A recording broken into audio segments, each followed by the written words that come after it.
Periyar Maniamma Institute of Science and Technology, Tanjavur. Choose who you want to be. சினிமாவுடன் வியூவர்ஸுக்கு வணக்கம். இந்த video ரிவ்யூல நம்ம பார்க்க இருக்கிற திரைப்படம் தனுஷின் 50வது படமான ராயன். இந்த படத்தை அவரே டைரக்ட் பண்ணியிருக்காரு. ரொம்ப கேப்புக்கு அப்புறம் திரும்ப டைரக்டராக அவதாரம் எடுத்திருக்காரு. கதையின் நாயகனாகவும் அவரே நடிச்சிருக்காரு அப்படிங்கிறது ஒரு ஹைலைட்டான விஷயம். அண்ட் இதில் நிறைய கேரக்டர்ஸ் நடிச்சிருக்காங்க. அண்ட் முக்கியமாக ஒரு ஆக்ஷன் த்ரில்லர், ஒரு க்ரைம் த்ரில்லர் அப்படிங்கிற மாதிரியான ஹிண்ட் வந்து நமக்கு ட்ரெய்லரில் கிடச்சிது. ஸோ இந்த படம் எக்ஸ்பெக்டேஷனை பூர்த்தி செய்தா இல்லையா, ஓவராலாக இந்த படம் எப்படி இருந்துச்சு அப்படிங்கிறலாம் இந்த ரிவ்யூவில் பார்க்கலாம். வாங்க ரிவ்யூக்குள்ளே போகலாம். படத்தில் யாரோட பர்ஃபார்மன்ஸஸ்லாம் எப்படி இருந்துச்சு அப்படின்னு பார்க்குறதுக்கு முன்னாடி ஒன்லைன் என்ன அப்படிங்கிறத பார்த்தலாம். தனுஷ் ஒரு ஃப்ரைட் ரைஸ் கடை நடத்திட்டு வராரு. தன்னோட தம்பிகளான சந்தீப் கிஷன் அண்ட் காளிதாஸ் ஜெயராம், அப்புறம் தங்கச்சியான துஷாரா விஜயன் கூட வாழ்ந்துட்டு இருக்காரு. அவங்க 3 பேர் தான் இவரோட உலகம் அப்படிங்கிற ஒரு வாழ்க்கையை லீட் பண்ணிட்டு இருக்காரு. அதே ஊரில் ஒரு 2 டான்களுக்கு பரம்பரையாக பிரச்சனை இருக்குது, SJ Suriya and Saravanan. So அந்த 2 பேரும் அப்பப்போ அடிச்சுக்கிறது, அந்த மாதிரியான விஷயங்களில் கைகலப்பு நடந்துட்டு இருக்கு. இதுக்கிடையில் சந்தீப் கிஷன் ஒரு பொறுப்பற்ற தம்பியாக இருக்காரு. எந்த வேலைக்கும் போகாமல் குடிச்சிட்டு சுற்றிட்டு ரவுடித்தனம் பண்ணிட்டு அப்படிங்கிற மாதிரியான ஒரு டெம்ப்ளேட்டில் வாழ்ந்துட்டு இருக்காரு. ஸோ அவரால் ஒரு தேவையில்லாத பிரச்சனை தனுஷ் வீட்டுக்கு வருது. ஸோ அந்த பிரச்சனையை தனுஷ் எப்படி டீல் பண்ணார், அந்த தம்பிகள் தனுஷ் அந்த கெமிஸ்ட்ரி என்னாச்சு, ஓவராலாக இந்த ஒரு சின்ன அந்த சம்பவத்தினால வர பெரிய சம்பவங்கள்லாம் என்னென்ன, இதுக்கு இடையில ஒரு போலீஸ் அதிகாரியாக பிரகாஷ்ராஜ் உள்ள வந்து என்னெல்லாம் பண்ணுறாரு அப்படிங்கிறது தான் இந்த ராயன் படத்தோட ஓவரால் ஸ்கெட்ச். நடிகர்களோட பெர்ஃபார்மன்ஸஸ் எல்லாம் எப்படி இருந்துச்சு அப்படிங்கிறத பார்க்கலாம். ராயன் அப்படிங்கிற அந்த காத்தவ ராயன் கேரக்டரில் தனுஷ் நடிச்சிருக்காரு. அவரோட அந்த பழைய அந்த என்ன சொல்கிறது, ஒரு டெம்ப்ளேட்டாக அவருக்குன்னு ஒரு ரோலில் எழுதியிருப்பாங்க இல்லையா, அந்த மாதிரி இல்லாமல் ரொம்ப சட்டிலாக இந்த ரோலை கேரி பண்ணியிருக்காரு. டைரக்டர் தனுஷ் தான் ஆக்டர் தனுஷை ஓவர்டேக் பண்ணியிருக்காரு அப்படின்னு கூட சொல்லலாம். அந்தளவு ஒரு சட்டிலான பெர்ஃபார்மன்ஸை கொடுத்துருக்காரு. இன்ஃபேக்ட் ஒரு கேரக்டர் வந்து தனுஷோட அந்த ராயன் கேரக்டரை பற்றி டிஸ்கிரைப் பண்ணும்போது ஒரு டைலாக் சொல்லுவாங்க, தம்பி 4 வார்த்தை பேசினாலும் நறுக்குன்னு பேசியிருக்காரு அப்படிங்கிற. அது மாதிரி தான் படம் ஃபுல்லாகவே இருக்குது. எங்கேயுமே லென்த்தியான டயலாக் இல்லை, தேவையானது என்னவோ அதை மட்டுமே சிறப்பாக பேசியிருக்காரு. இன்ஃபேக்ட் தனுஷை இப்படி ஒரு டிரான்ஸ்ஃபர்மேஷனில் பார்க்குறது ஒரு ஃப்ரெஷ்ஷான ஆன்ஸ்க்ரீன் எக்ஸ்பீரியன்ஸாக இருந்துச்சு அப்படின்னு கூட சொல்லலாம். அடுத்த தம்பிகளாக வர சந்தீப் கிஷன் அண்ட் காளிதாஸ் ஜெயராம் ஒரு நீட்டான பர்ஃபார்மன்ஸ் தான் கொடுத்துருக்காங்க. சந்தீப் கிஷனோட கேரக்டர் ஆர்க் எழுதப்பட்ட விதம் கொஞ்சம் சுவாரஸ்யமாகவே இருக்குது. அவரால் தான் பெரிய பிரச்சனை வரப்போகுது அப்படிங்கிறது நமக்கு படத்தோட ஃபர்ஸ்ட் சீன்லேயே தெரிஞ்சிருது. அந்த கேரக்டரை புரிஞ்சுக்கிட்டு உள்வாங்கிட்டு ஒரு சிறப்பான பர்ஃபார்மன்ஸ் கொடுத்துருக்காரு. Kalidas Jayaram on the other hand நியாயத்துக்கு நிற்கிற ஒரு பையனாக, ஒரு பொறுப்பான ஸ்டூடெண்ட்டாக நடிச்சிருக்காரு. அவரோட அந்த ஃபர்ஸ்ட் ஆஃப் சீன்ஸ் எல்லாமே ரொம்ப என்டர்டெய்னிங்காக இருந்துச்சு. அவரோட பெர்ஃபார்மன்ஸும் நீட்டாக இருந்துச்சு. செகண்ட் ஹாஃபில் மட்டும்தான் அவரோட கேரக்டர் கொஞ்சம் டிவியேட் ஆனதுக்கப்புறம் அவரோட பெர்ஃபார்மன்ஸும் கொஞ்சம் லேக் ஆகிட்ட ஃபீலில் இருந்துச்சு. துர்கா அப்படிங்கிற தங்கச்சி கேரக்டராக துஷாரா விஜயன் ஒரு நீட்டான பெர்ஃபார்மன்ஸ். இன்ஃபேக்ட் அவங்களுக்கு தான் ஒரு மீட்டியான ரோல் அப்படின்னு கூட சொல்லலாம். 2 தம்பிகளை ஓவர்டேக் பண்ணிட்டு ஸ்கோர் பண்ணுற ஒரு தங்கச்சியாக அவங்களோட கேரக்டர் எழுதப்பட்டிருக்கு. அதுக்கு ஒரு நியாயம் சேர்க்கிற ஒரு பெர்ஃபார்மன்ஸ் தான் கொடுத்துருக்காங்க. குறிப்பாக செகண்ட் ஹாஃபில் அவங்க ஆடுற அந்த டான்ஸாக இருக்கட்டும், அவங்க எடுக்கிற அந்த ரிவெஞ்ச் மோடாக இருக்கட்டும், எல்லாத்துலேயும் ஒரு பர்ஃபெக்டான ஃபேஷியல் எக்ஸ்பிரஷன்ஸ் அண்ட் அந்த ஆக்ரோஷத்தை சிறப்பாக வெளிப்படுத்தியிருக்காங்க.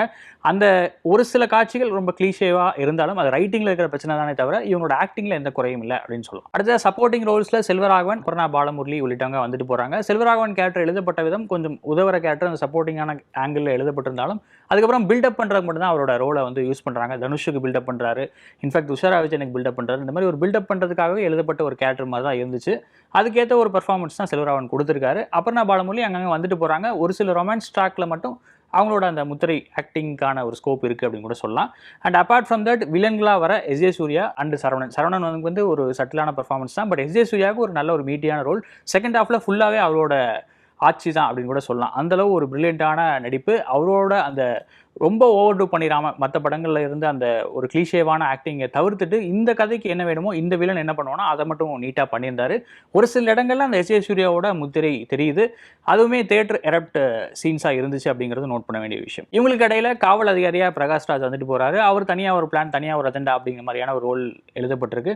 இன்ஃபேக்ட் அவர் மாதிரியான ஒரு பெர்ஃபார்மருக்கு இது ஒரு சட்டிலான ரோல் தான். வாக் இன் த பார்க் அப்படின்னு சொல்லுவாங்களே, அந்த மாதிரி ஒரு ஈஸியான ரோல் தான் இருக்குது. அதுக்கு உண்டான நியாயத்தை அவர் சிறப்பாகவே பண்ணியிருக்காரு.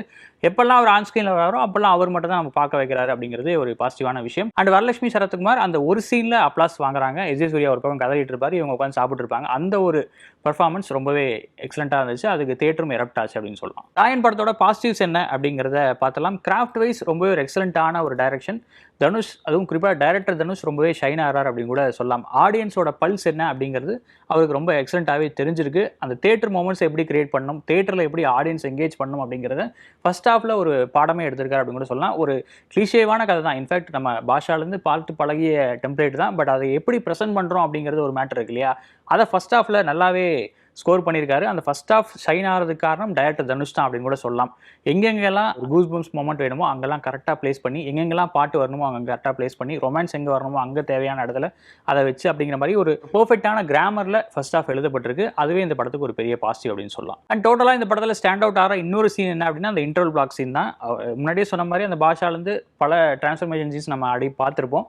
அதை ஞாபகப்படுத்துகிற மாதிரியான ஒரு காட்சி தான். பட் இந்த இடத்துல அது எக்ஸிக்யூட் பண்ணப்பட்ட விதம் ரொம்பவே எக்ஸலண்ட்டாக இருந்துச்சு. அந்த ஸ்டண்ட் கொரியோகிராஃபியாக இருக்கட்டும், அந்த கேமரா உள்ளிட்ட லைட்டிங் விஷயங்கள் எல்லாமே ரொம்ப பர்ஃபெக்டாக பொருந்தி வந்திருக்கு. அந்த ரெயின் எஃபெக்ட்டும் அந்த சீனை ஆம்பிளிஃபை பண்ணியிருக்கு. ஆப்வியஸ்லி ஆக்டர்ஸோட பெர்ஃபார்மன்ஸும் ரொம்ப எலிவேட் பண்ணியிருக்காங்க அந்த சீனை. அது ஒரு மறக்க முடியாத ஒரு இன்டர்வல் பிளாக்காக மாறி இருக்கு அப்படின்னு கூட சொல்லலாம். அகைன் தனுஷோட டைரக்ஷன் பற்றி ஒரு வேர்டு சொல்லணும் அப்படின்னா, எனக்கு அந்த டைரக்ஷன் ஸ்டைல் வந்து எப்படி இருந்துச்சு இந்த படத்தில் அப்படின்னு பார்த்தா, செல்வராகவன் அண்ட் வெற்றிமாறனோட கிராஃப்ட் ரெண்டும் கலந்து எடுத்த ஒரு படம் எப்படி இருக்குமோ அந்த மாதிரியான ஒரு ஃபீல்டு தான் இருந்துச்சு. இன்ஃபேக்ட் செல்வராகவனோ வெற்றிமாறனோ ஒரு பாஷாவை இந்த காலத்துக்கு ஏற்ற மாதிரி எடுத்தால் எப்படி இருக்குமோ அந்த மாதிரி தான் ஃபர்ஸ்ட் ஆஃப் எனக்கு ஃபீல் ஆச்சு.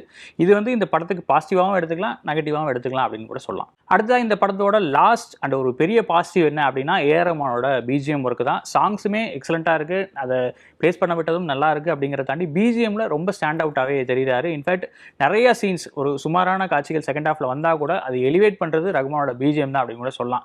நிறைய slow motion shots, buildup shots இது எல்லாமே ரெப்பிடேட்டிவாக படத்தில் இருக்குது. குறிப்பாக செகண்ட் ஹாஃபில் தொடர்ந்து அந்த மாதிரியான காட்சிகள் வந்துட்டே இருக்குது. பட் அது எல்லாமே ஸ்டாண்ட் அவுட்டாக தெரியறதுக்கான ரீசன், அந்த ஒரு ரெப்பிடேட்டிவ் ஃபீல் இல்லாததுக்கான ரீசன் ரஹ்மானோட மியூசிக் தான் அப்படின்னு கூட சொல்லலாம். அந்தளவு ஒரு எக்ஸ்டென்ட்டான ஒரு ஒர்க்கை கொடுத்துருக்காரு. ராயன் படத்தில் இதெல்லாம் பெட்டராக இருந்திருக்கலாம் அப்படிங்கிறத பார்த்தலாம். ஃபர்ஸ்ட் ஹாஃப் எந்தளவு ஒரு பிரில்லியன்ட்டான ரைட்டிங்காக இருந்துச்சோ, எக்ஸிகியூஷனாக இருந்துச்சோ, செகண்ட் ஹாஃப் அதுக்கு நேர்மாறாக மாறினது தான் இந்த படத்தோட ஒரு பெரிய பிரச்சனை.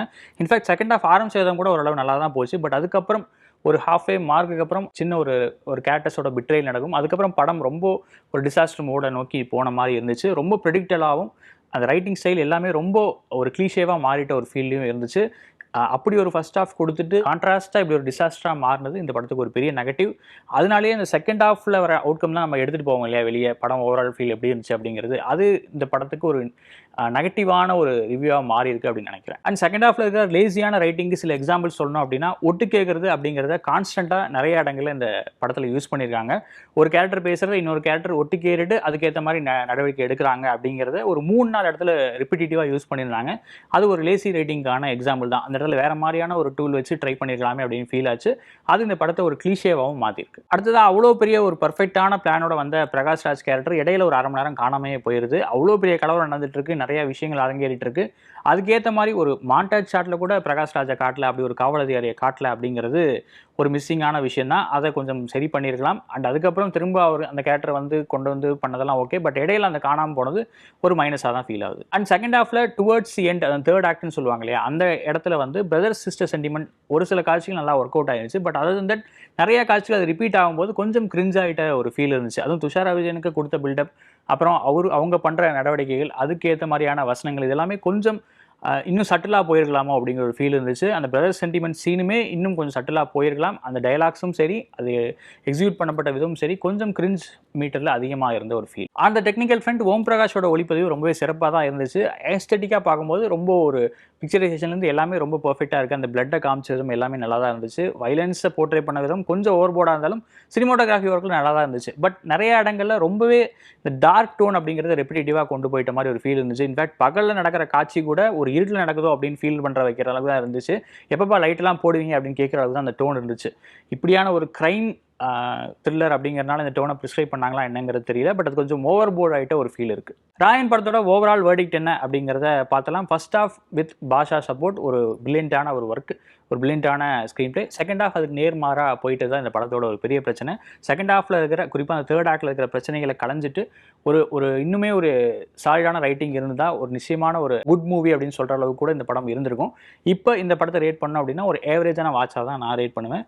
ஒருவேளை இந்த படத்தை நீங்கள் பார்த்துருந்தீங்க அப்படின்னா உங்களோட வியூ என்ன அப்படிங்கிறத கமெண்ட்டில் சொல்லுங்கள். வேற ஒரு வியூவில் உங்களை மீட் பண்ணுறேன். நன்றி, வணக்கம். Periyar Maniamma Institute of Science and Technology, Tanjavur. Choose who you want to be.